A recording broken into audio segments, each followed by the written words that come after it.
Hello guys, welcome back to another new world video, and the new update is here. We had the patch note for the update 1.0.4. It has very good changes, guys, so it's gonna go quickly over the patch note so you can see what changes they has made to the game.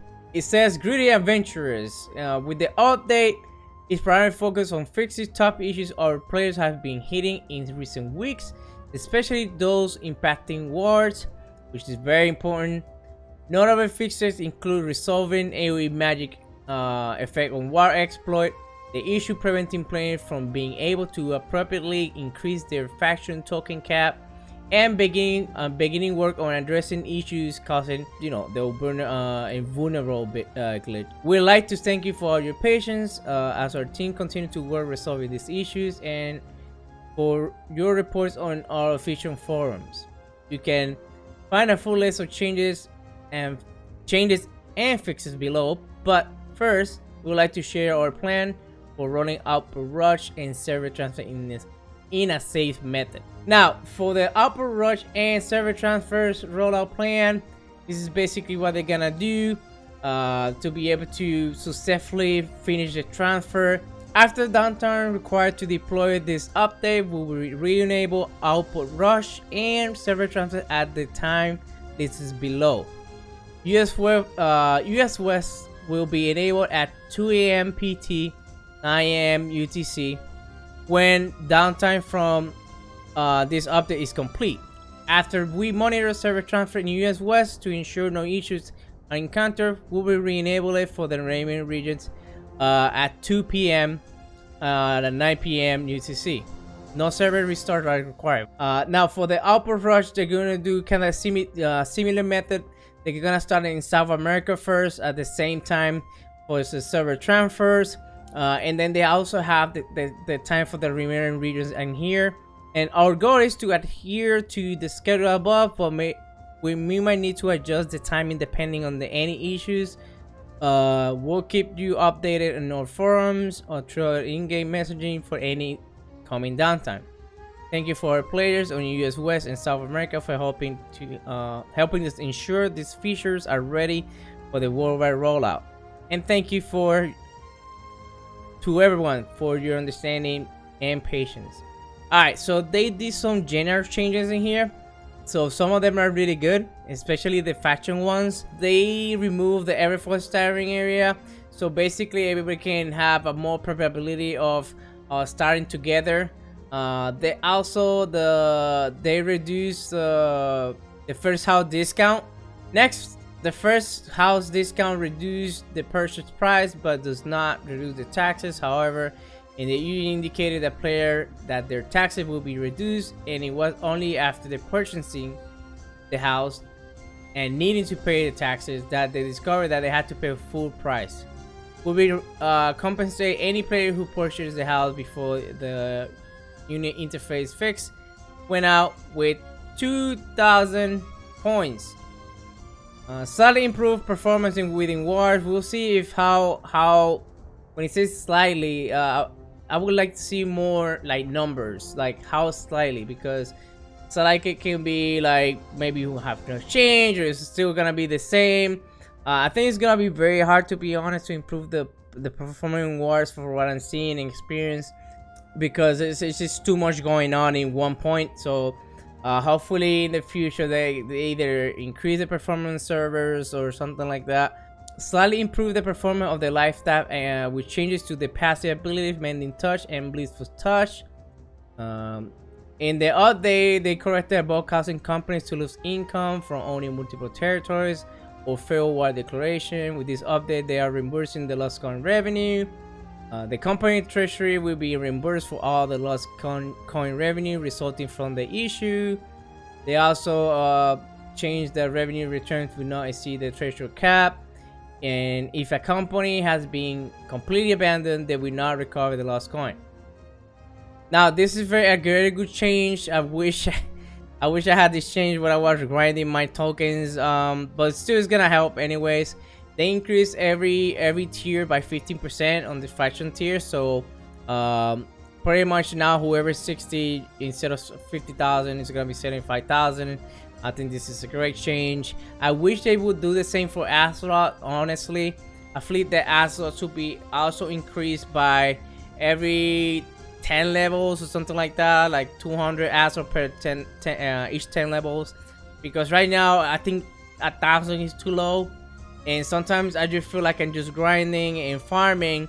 And while not spending that ROLLOUT, I'm just wasting the opportunity of getting more. So I feel like they should add that in the future. Now we're going over the general bug fixes. They fixed a lot of stuff.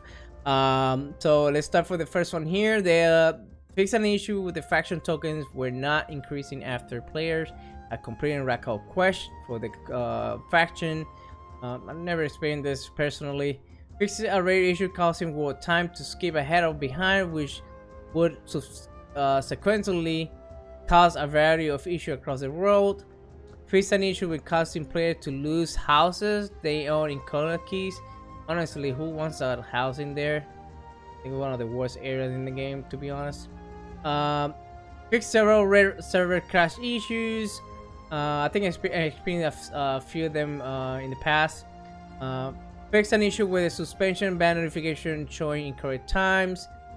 They also fixed an issue where players could use their world transfer token while they were still active trading post contract, causing additional issue when the transfer resolved.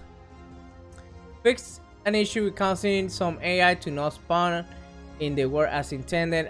I wish some of these AI, especially elites, they just take too long, man. They need to really fix those spawns. Sometimes I've been there more than 5 minutes or more for one boss, and it's kind of frustrating when you do those type of quests.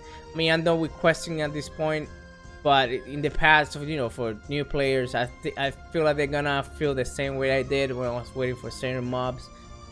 They definitely need to bump it up and reduce the time, because it's ridiculous sometimes. Fixed an issue where Midgard corrupted portals in Shadow Mountain were distributing higher tier gear than intended and respawn faster than intended. Okay. Fixed an issue where enemies in Midgard corrupted portal events were dropping loot. Honestly, what is the I don't know what is the problem with this, honestly. I feel like any issue killing any NPC in the world, they should be able to drop loot. I don't know. I really don't understand why this is an issue, to be honest. If you're doing something that requires a group or it has like a elite or above, they should be maybe lower chance, but at least drop loot, man. Because fix an issue causing unintended animation when interacting with the bubbling cauldron holds an item, and an issue causing the latter object to not appear in the player's hand while interacting. Next, fix an issue where the star metal and oraculum ore veins were large.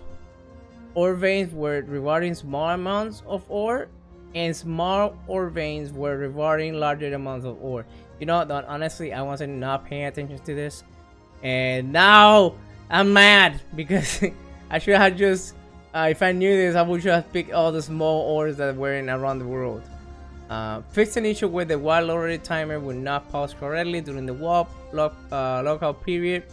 Fixing the rendering distance of the jack or lantern popping lights. Fix an issue with causing the GM chat tag to show on no GM players. Fix an issue causing armor texture to flicker. I think I've experienced that in the past as well. Fixed an issue with the Starton Barrels expedition where the arcane protection was not protecting players from the certain lasers. Fixed an issue where certain enemies with the Admiral excavation were invulnerable.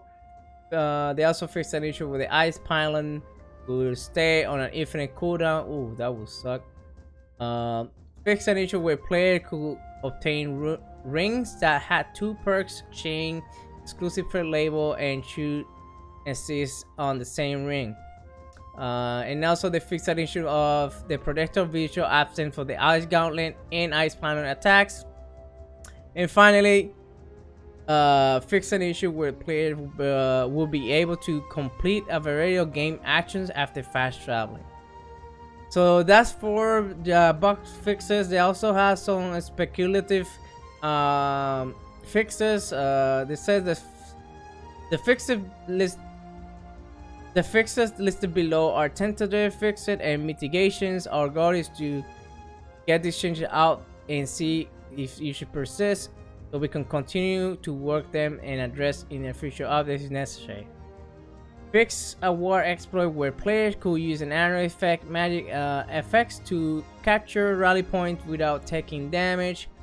This should improve by war performance and lifestyle performance updates, but we will continue to monitor, see if the issue persists. We have several known causes for the player being invulnerable. This issue is a top priority in our team, and we are continuing to track down fixes to additional causes of this issue. Now, this is basically the game's fault because it's client side, so I won't be surprised if there more issues arise after, besides the vulnerable issues. This definitely is not good. The game being client side, you can do so many things. I hope people don't start doing more nasty things in the game. We have fixed an issue where players could get stuck after leaving Outpost Rush. It was a rare issue and our team was not able to reproduce it. We will continue to monitor the rollout. Thank you for your support. We'll see you in afternoon. Well guys, seems like they're tackling the real issues finally. This definitely can help them to focus more on bringing more general changes that can improve the health of the game, and also fix all the issues that they are rising. Examples, the cancel animation stab, which is kind of nasty, that has to be fixed ASAP, and some other things as well. I hope that, you know, this patch at least they can take a lot from their back so they can focus on other thing, because I'm pretty sure after this and people start farming again the portals and everything, and you know, knowing that there's not such thing as 600 gear score right now as drop, you know, it's gonna definitely bring people upset again. So hopefully they can just I like the fact that they're bringing also weekly patches. It's very refreshing to see a game where every week you have a patch. Hopefully they continue this trend, so they can tackle all those problems as soon as possible, and you know, keep our people happy. So let me know what you think, guys. If you have any suggestions about these updates, let me know. I'm gonna try and cover most of this stuff as much as I can. I'm not the faster content creator out there. I have things to do, you know, but I try my best. So I hope you guys like it. See you in the next video, guys. Peace.